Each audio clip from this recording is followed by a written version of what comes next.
आद्या शक्ति परमेश्वरी भुवनेश्वरी महामाया देवी जगदम्बा को मेरा अत्यंत आदरपूर्वक प्रणाम है। तो भगवती की महिमा अचिंत्य है, जैसा कि आगे नारद जी भगवान श्री राम से बताएंगे। हम पढ़ रहे हैं भगवान श्री राम और देवी भगवती सीता जी की दुख भरी कथा। दुख भरी इसलिए कि हम लोगों को दुख होता है कि उनको इतने कष्ट उठाने पड़े, और यूं तो वो परमेश्वर हैं, वो परमेश्वरी देवी हैं, पर फिर भी वो दुखी भी हुए, इतने कष्ट उनके ऊपर पड़े। तो बात ये चल रही है कि सीता हरण का प्रसंग चल रहा है कि सीता हरण में देवी भगवती की महिमा बाद में उजागर होगी कि देवी सीता की पुनर्वापसी, जो पुनर्उपलब्धि हो पाई, वो भगवती की नवरात्र व्रत की ही एक महिमा है। तो उसके विषय में हम बात करेंगे। तो अभी तो बात ये हुई कि सोने का मृग बनकर मारीच भगवान श्री राम को उनकी कुटिया से बहुत दूर हटा ले गया और अनेक वनों को पार करके वो पता नहीं कितने दूर किसी वन में पहुंच गए। और वहां पर जब भगवान श्री राम ने अंत में पहचान लिया कि ये तो राक्षस है, उसको बाण मारा तो मरते मरते उसने भगवान श्री राम के स्वर में, बड़े तेज स्वर में पुकारा, उच्च स्वर में उसने कहा, हे लक्ष्मण, हाँ लक्ष्मण, मैं मारा गया, मैं मारा गया।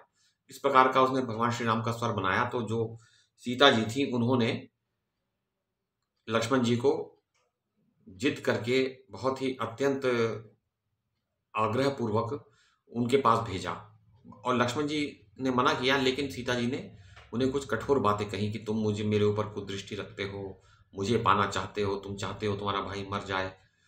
तो इस तरह की बातें जो कही तो वो दुखी होकर चल पड़े। अब वो तो माया सीता थी, छाया सीता थी, वो तो जानबूझकर ऐसे कर रही थी जिससे कि वो अपहृत होकर रावण के घर चली जाए और रावण को सकुटुंब सपरिवार नष्ट कर दे।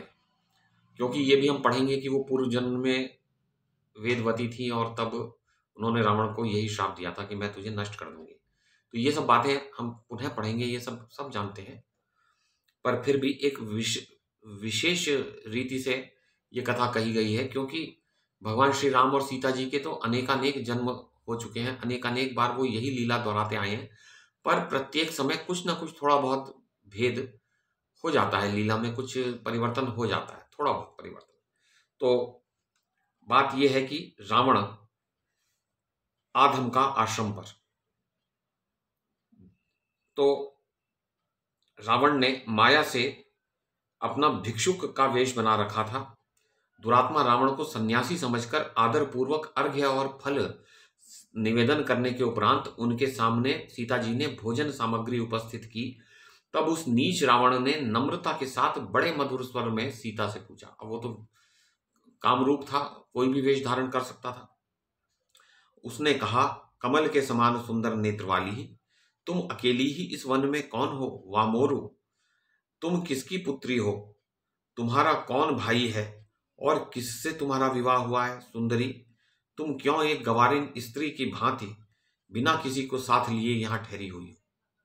तो प्रिय, तुम देवकन्या के समान श्रेष्ठ प्रतिभा वाली हो।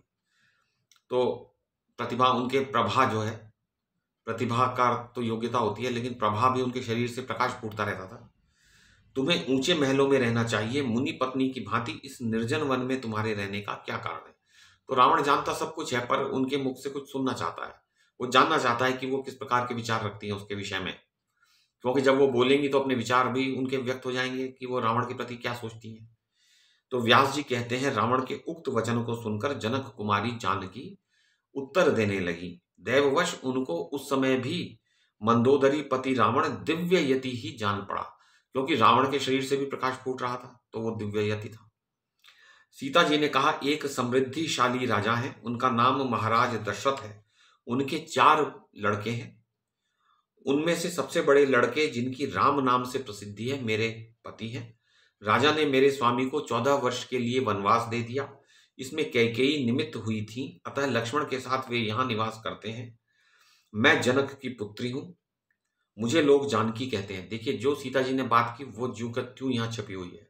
इसमें कोई फेरबदल नहीं है। मैं जनक की पुत्री हूं, मुझे लोग जानकी कहते हैं। भगवान शंकर का धनुष तोड़कर श्री राम ने मुझे अपनी पत्नी बनाया है। उन्हीं के बाहुबल से सुरक्षित होकर मैं इस निर्जन वन में रहती हूँ। सुवर्ण में मृग देखकर उसे मारने के लिए अभी मेरे पतिदेव गए हुए हैं। फिर भाई की पुकार सुनकर लक्ष्मण का भी उसी क्षण उधर जाना हो गया है। उन राम और लक्ष्मण की भुजा के प्रताप से ही मैं यहाँ निर्भय रहती हूँ। तो सोचिए कि राम और लक्ष्मण जी कितने भयंकर योद्धा होंगे कि उनके सामने कोई कितनी बड़ी सेना भी आ जाए तो टिक नहीं सकती। तो सोचिए आप उनका बल। मेरे वनवासी जीवन व्यतीत करने का यही सब वृत्तांत है, सीता जी ये कह रही हैं। मेरे पतिदेव और देवर दोनों महानुभाव अब आते ही होंगे, वे आप आकर आपकी विधि पूर्वक पूजा करेंगे।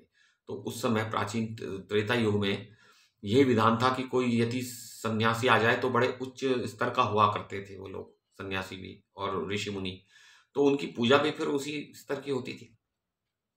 सन्यासी भगवान विष्णु के स्वरूप है, सीता जी बोली। अतः आप मेरी पूजा के पात्र बन चुके, क्योंकि आप सन्यासी हैं तो मैं तो पूजा करूंगी आपकी। किंतु इस भयंकर वन में तो बहुत से राक्षस रहते हैं, यहीं पर यह आश्रम बना है। इसी से मैं आपसे पूछती हूँ, आप मेरे सामने सच्ची बात बताने की कृपा करें। सन्यासी के वेश में इस जंगल में पधारे हुए आप कौन हैं? क्योंकि कोई मानवीय सन्यासी तो यहाँ जीवित नहीं बच सकता, क्योंकि राक्षस रहते हैं तो वो तो उनका आहार बन जाएगा। तो कोई मानव तो घुस नहीं सकता इस दंडकारण्य में। तो आप मानव तो है नहीं, तो आप कौन हैं? रावण ने कहा, मैं लंका का समृद्धिशाली राजा रावण हूं। मेरी स्त्री का नाम मंदोदरी है।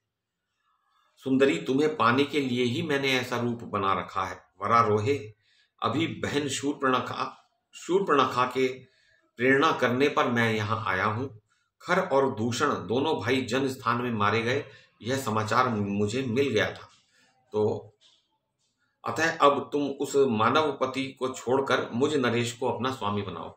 तो तुम्हारे पति ने मेरे दोनों चचेरे भाइयों को मारा है, खर और दूषण को, तो तुम, अब मैं उससे बदला नहीं ले रहा हूं, केवल इतना है कि तुम उसको छोड़ दो, राम को, क्योंकि वो मानव है और मुझको राक्षसों का मैं राजा हूं, मुझको अपना पति चुनो।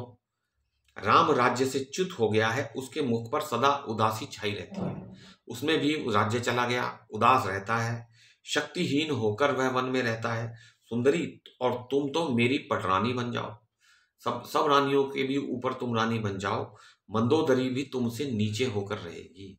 तो मैं दानव की पुत्री मंदोदरी थी। मैं दानव जो है वो मायाओं का जानकार है, मायासुर जिसे भी कहते हैं।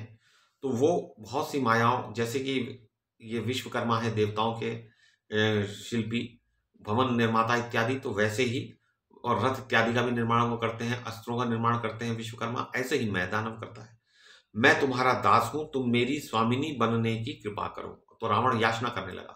इतना दुष्ट है कि वो विनम्रता का अभिनय कर रहा है। संपूर्ण लोकपालों पर मुझे विजय मिल चुकी है, फिर भी मेरा मस्तक तुम्हारे चरणों को चूम रहा है। अब वो साम दाम दंड भेद की नीति अपना रहा है, और वो देवी भगवती सीता जी पर चलाना चाह रहा है। उसे ये नहीं ज्ञात है कि ये कितनी बड़ी देवी है। वो सोच रहा है कि ये तो एक दिव्य कन्या है। वो ये नहीं जानता कि ये तो स्वयं भगवती लक्ष्मी का स्वरूप है। जानकी, अब तुम मेरा हाथ पकड़कर मुझे सनाथ बनाने की कृपा करो। अबले तुम्हारे लिए पहले भी मैंने तुम्हारे पिता से याचना की थी। रावण कहता है, मैं तुम्हारे पिता जनक के पास गया था और उस समय मैंने याचना की थी। मैंने जनक से यों कहा था कि, तो उस समय जनक ने यों कहा था कि मैंने धनुष तोड़ने की शर्त रखी है कि जो इस धनुष को झुकाकर तोड़ डालेगा तो उसके साथ मैं अपनी पुत्री का विवाह करूंगा। तो इसमें जो देवी भागवत पुराण है उसमें धनुष को तोड़ने की शर्त लिखी हुई है। वाल्मीकि रामायण में है कि जो इस पर डोरी चढ़ा देगा। तो ये अलग अलग राम है और पृथक पृथक सीता है, पृथक पृथक उनके जन्म है और पृथक पृथक ही उनकी कथाएं हैं। करोड़ों राम कथाएं हैं, करोड़ों बार राम और सीता का जन्म हो चुका है।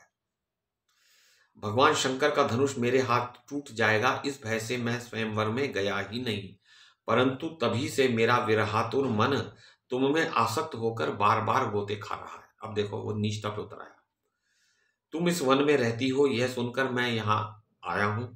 अब तुम मेरे परिश्रम को सफल बनाने की कृपा करो। कि जो मैं वहां से आया हूं, अपना राज्य पाट छोड़कर तुम्हें देखने के लिए आया हूं, तो अब तुम उस परिश्रम को सफल करो, मेरी पत्नी बन जाओ। अध्याय 28 तक ऐसा ये कथानक है। तो अब व्यास जी कहते हैं, रावण के ये कुत्सित वचन सुनकर माता सीता जी भय से व्याकुल हो उठी। तो अब हम कल पढ़ेंगे कि आगे क्या होता है। राम कथा में जानते तो हम सब हैं कि क्या हुआ है, पर थोड़ा भिन्न रीति से अलग अलग कथाएं हैं तो वही राम सीता की कथा है, परंतु उनमें भिन्नता है। कथानक में थोड़ी सी भिन्नता आ जाती है। जैसे कि बाइबल के जो 11 अध्याय हैं न्यू टेस्टामेंट की, वो 11 एक जैसे हैं, परंतु थोड़ी थोड़ी भिन्नता है। उसी प्रकार रामायणों में थोड़ी थोड़ी भिन्नता है। तो भगवती जगदम्बा परमेश्वरी आद्या शक्ति को मेरा अत्यंत आदरपूर्वक नमन है।